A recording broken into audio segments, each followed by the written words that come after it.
Hello and welcome to Firstpost Africa, where we get you the top stories from the continent and from across the world. I'm Joshua Barnes, live from the Firstpost studios. First, let's take a look at the headlines.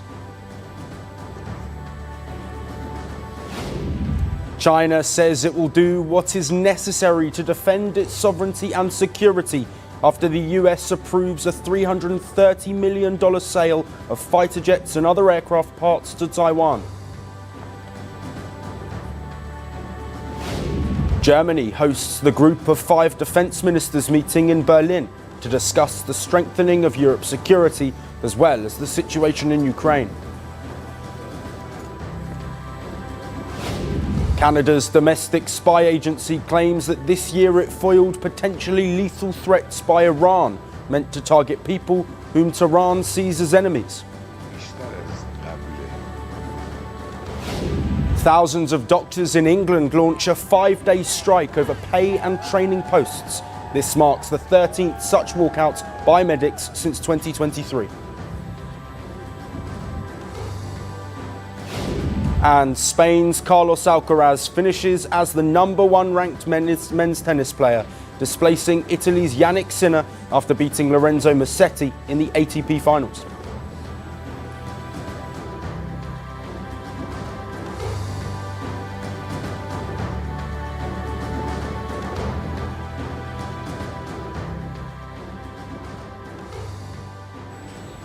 Hello and welcome.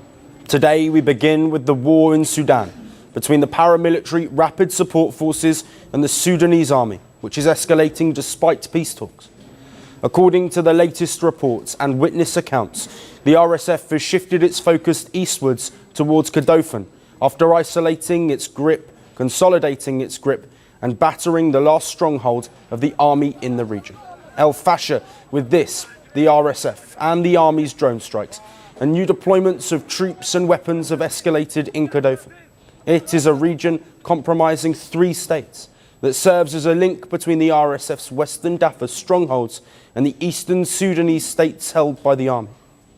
The RSF has seized the town of Bara in North Kordofan after the army recaptured it 2 months earlier.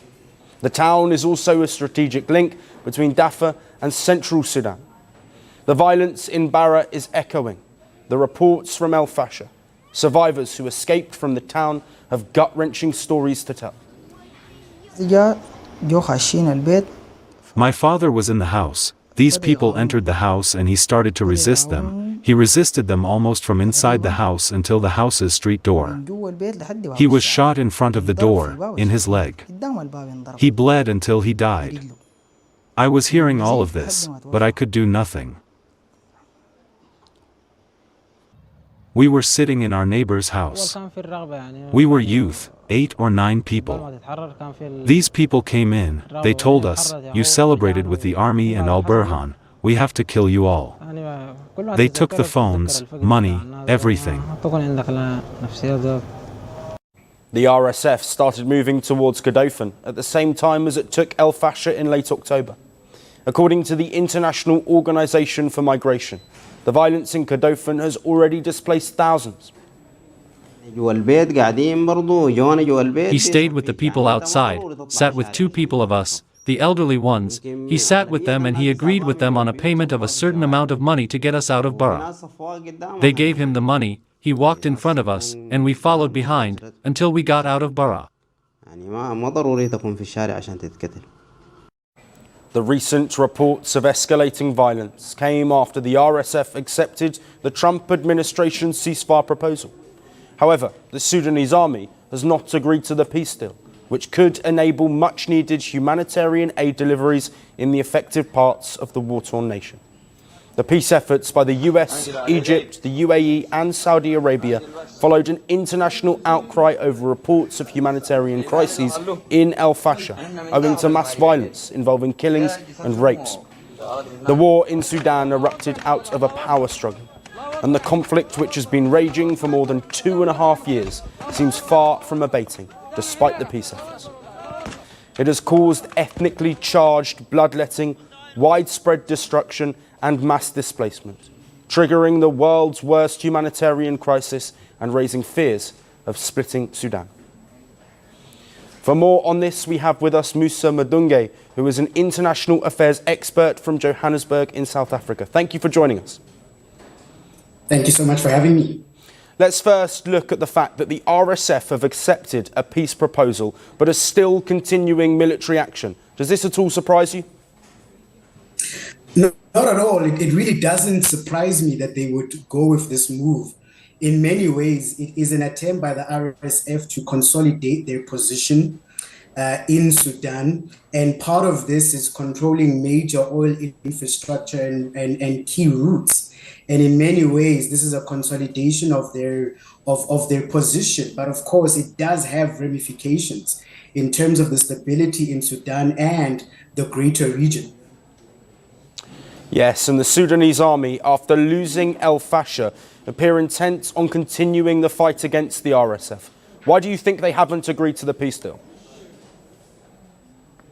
Well, look, part of it is, some of the preconditions, according to them, have not been met. So, for example, the army demands full withdrawal. The army demands full withdrawal, a full RSF withdrawal from civilian areas and complete disarmament.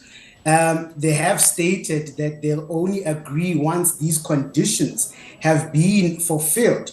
Of course, there is also the issue of distrust, which is perhaps based on a certain level of experience here when you consider the fact that prior ceasefires were consistently violated by the RSF, reinforcing the army's aversion to trusting a new one. So in many ways, both sides, there's a lack of trust at this particular moment. And then thirdly, I would argue that there's a momentum on the battlefield. If you think about the fact that they've been buoyed by recent successes, e.g. the retaking of parts of Khartoum and other central states, the army believes continuing the fight could lead to a decisive victory. And of course, then there's the issue of security and sovereignty, which remains a very fundamental and key part about ensuring that in many ways that without the RSF disarmament and accountability, there cannot be a certainty of security. That is their view. But of course, if the pursuit is peace, then there has to be a certain level of element of compromise between both sides. And I think at this point, we haven't reached that. Absolutely. And Musa, of course, we know these four nations that we've listed earlier, the UAE, Egypt, the US as well among them. We know they've been working to try and find a ceasefire deal. But do you think there needs to be more done by the African continent and other international players to limit the impacts on civilians that we've seen since April 2023? Well, look, absolutely. Greater intervention is urgently needed. I think it's quite key that African countries do play a greater role, learning, of course, from prior mistakes when certain interventions from African countries happened. For example, let's think of the case of Libya, that African countries were hindered from playing a role. In this case, I think Africa needs to assert both its agency and its sovereignty in terms of these matters. And it's key that we find African solutions to these African problems. But what is key here, I would say, is that there needs to be a scaling up of humanitarian corridors and protection measures. We know that there's a dire humanitarian crisis happening in that country that is also impacting the humanitarian situation in that region. And so more needs to be done by both regional partners and the African Union in order to ensure the security and the safety and the effectiveness of humanitarian corridors that will ensure that key medical and food supplies are reaching the people who are most in need at this point. And then secondly, we need to see an imposing of some sort of arms embargo. UN experts, for example, have been recommending an international arms embargo to disrupt the external support fueling the conflict. And part of that is getting, external players like the UAE to also agree on these measures as well. And so it is key here, lastly, if I would say that there needs to be a strengthening of AU and regional diplomacy.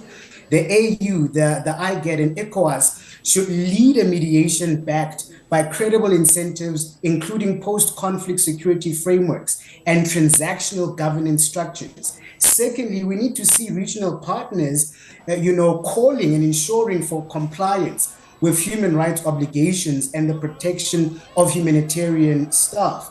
And of course, we have to think about what happens in terms of accountability and the issue of civil society support. And in many ways, both the UN, the AU, and other partners have a key role, and I would argue an obligation to ensure that the necessary frameworks are put in place to ensure that society is supported, but also the long-term stability of the country is returned. Yes, absolutely. Of course, expanding battlefields, but optimism, a small window of optimism over ending this conflict. Musa, thank you ever so much for your time and your insights. Thank you so much for having me.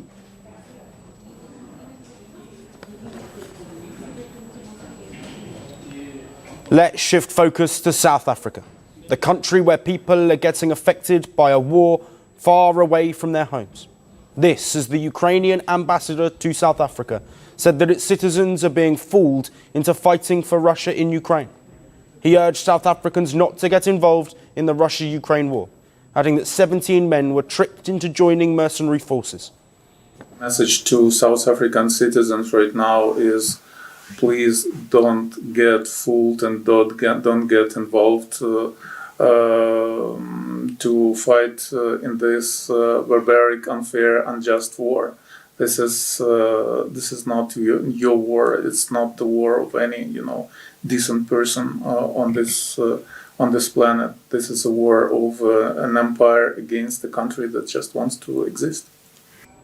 The Ukrainian envoy accused Russia of violating South Africa's laws by allegedly luring its people into the war, as the country's constitution doesn't allow its citizens to participate in armed conflicts or mercenary activities without prior government authorization. They have been recruited in violation of South African law, which I would imagine would be something that South African government would like to talk about with the Russian government. And by the way, if it's true that some of South African politicians were involved, then it makes the whole situation even more precarious. The remarks came after the South African government last week raised alarm bells over South Africans fighting in Russia. The Ramaphosa-led government said it had received distress calls from the men trapped in the war who were allegedly lured into joining mercenary forces. The presidency said that these men were aged between 20 and 39 and were promised lucrative employment contracts. These men were reportedly stuck in the ongoing fighting in the Donbas region of Ukraine and sought the government's help to bring them home. The South African authorities did not specify which side they were fighting for. However, local media reports and Kyiv stated that they were on the Russian side. The report also stated that the men were sent to Russia reportedly for security training by former President Jacob Zuma's MK party. Zuma was known to be a close ally of Moscow. Ramaphosa has ordered a probe into the recruitment of these South Africans. Earlier, South Africa launched an investigation into reports of young women being deceived into working in drone production factories on the pretext of well-paid jobs in the construction and hospitality industries. South Africa is not the only African nation which has reported that its citizens are fighting in the Russia-Ukraine war. Kenya has also raised concerns over reports of its citizens being lured by Russian recruiters to fight in the war against Ukraine. The government did not directly blame the Russian authorities. However, it warned against agents posing as legitimate recruiters, using unscrupulous measures to send Kenyans to the front line. Ukraine claims that more than 1,400 citizens from 36 African countries have been identified fighting on the Russian side. Now, these Africans fighting a war in a foreign land far away from their homes underline the prevalent economic issues in their homelands, which include poverty, high unemployment, and deep-rooted corruption, while the violence fueled by terror groups and ethnic differences add to their woes.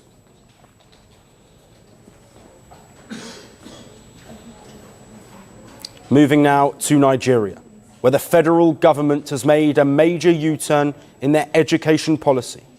The government has scrapped a policy that made primary schools teach in indigenous languages instead of English. In simple terms, children will no longer be taught in their mother tongue. The government says their programme didn't just fall short, it fell badly. The new education minister said the experiment had actually made learning worse. We have seen a mass failure rate in WAC, NICO, and JAMB in certain geopolitical zones of the country, and those are the ones that adopted this mother tongue in an oversubscribed manner. This is about evidence-based governance. English now stands as the medium of instruction from pre-primary to tertiary levels. This language mandate was introduced 3 years ago. The idea sounded simple and traditional. Teach young children in the language they speak at home. But it soon hit a wall. The government says many schools lack trained teachers. Textbooks in local languages weren't put in circulation. Exam pass rates began to drop, and parents complained their children struggled with English later on. The language debate runs much deeper than classrooms.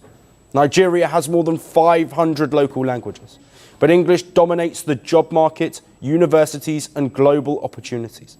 And that has created a tug-of-war between cultural identity and modern reality, a concern echoed by the new education minister. Using the mother tongue language in Nigeria for the past 15 years has literally destroyed education in certain regions. We have to talk about evidence, not emotions. All this is happening as Nigeria's education system faces a much bigger crisis. 85% of children enter primary school, but barely half finish secondary education. The United Nations says more than 10 million Nigerian children are out of school, the highest rate in the world. On top of that, teachers are underpaid, their strikes are way too frequent, and resources are thin. The reason behind these issues? Decades of underfunding coupled with corruption, making schools an easy expandable target. Funds meant for classrooms, textbooks and teacher salaries often disappear long before they reach schools. Local school projects are abandoned, contracts go to political allies, and audits frequently expose missing funds. In many rural areas, children are forced to learn under trees or in damaged classrooms. For now, English is back as the language of instruction in every classroom. Whether this will fix the crisis or trigger a new debate over language and identity of Nigerians, only the next exam cycle can answer that question.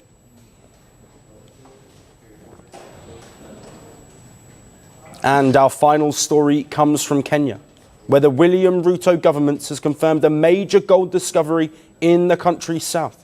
A British mining firm says the new find at the Isulu Bushi Angala project in the Kakamega County has an estimated value of more than $5 billion. The company reports that it has identified over 36,000 kilograms of gold at the project site. To extract this gold, a 1,500 tonne per day processing plant will be set up, along with a 12 megawatt power station and tailings storage facility. Construction costs are estimated to be between $170 million and $209 million. The mine is expected to operate for at least 8 years, and once the gold is extracted, 3% of total gold sales will be collected as royalties under Kenya's Mining Act. And 20% of this will be allocated to the Kakamega County and 10% to local communities through development initiatives. However, the project involves large-scale underground mining spanning about 1.4 square kilometres in area. This has triggered concerns over land acquisition, displacement and environmental risks, owing to which the government has sought a report on ecological risks involved. The latest gold discovery is a major economic breakthrough for the East African nation. In a statement, the mining company said the project may lead to the enhancement of local economic development through job and business opportunities. The company added that these benefits are likely to transfer into local and regional economic growth. Kenya has a growing gold market, with most production coming from small-scale and artisanal miners. The country produced around 410 kilograms of gold in 2023 and 556 kilograms in 2022. This is far below major producers such as Ghana, South Africa and Sudan, each producing millions of ounces annually. Despite the low output, though, Kenya has been emerging as a new frontier for gold exploration. The country ranked 6th in Africa for mining investment attractiveness in the 2023 Fraser Institute survey. And with the discovery of the latest gold deposit, Kenya's position in the sector could shift significantly. If approved by the National Environment Management Authority, The project could transform Kakamega into a new gold mining hub in Kenya, marking a significant shift towards large-scale commercial mining in the region. As authorities review the project, communities in Western Kenya await the next steps in a development expected to shape the region's economic future and potentially transform lives. That's it on the show. We will see you again tomorrow at the same time. Until then, thank you for watching.